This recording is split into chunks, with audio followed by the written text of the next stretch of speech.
Turnip Boy Robs the Bank is the sequel to Turnip Boy Commits Tax Evasion. While Tax Evasion was more rooted in Zelda and trade fetch quests, the sequel is a dodge rolling, make that tripping, twin-stick shooter with minor roguelite elements.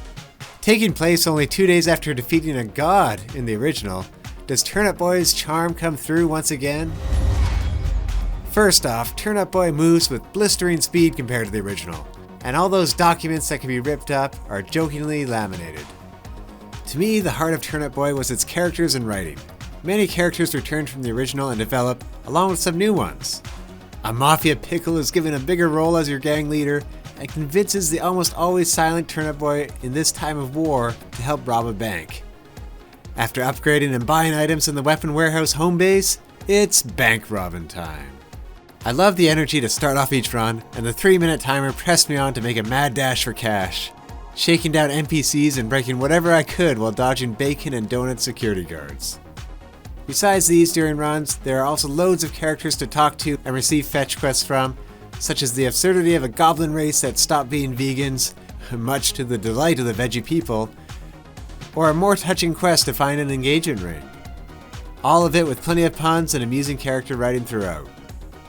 But with so many veggie characters on my plate, I found some of these item quests hard to keep track of at times. Just simply I couldn't keep track of all the characters and where they were.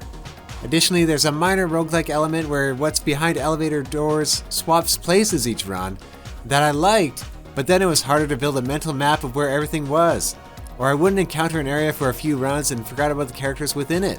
A lot of office-like vaults look the same to me, but some more noteworthy areas like a shower, or hell. Well yeah, that one makes more sense. Were easier to remember. Yeah, this isn't just a standard bank as it looks like in the lobby. It becomes darker and more mysterious as you progress, while retaining a handy hub in the middle to quickly cut across as areas are unlocked.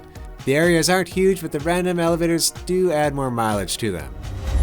For weapons, the visual image of a happy-going turnip holding a gun is hilarious in and of itself. Starting off with a sword and a gun, you can hold and swap between two weapons while trying to come across new ones. And they're not just standard fare, as I quickly came across a giant crayon sword and a music note gun. Most of them don't have ammo to worry about, only the cooldown time. I was delighted to come across a frog gun that shoots flies that home in, while my favorite was a melee weed whacker. I used to mow lawns for my neighbors, I can appreciate its power.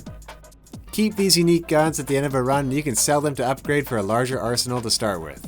The twist in a run that I love is that when time runs out, it's not automatically over. It's up to you to get back to the van while guards drop down on ropes from the ceiling, leading to an exhilarating finish.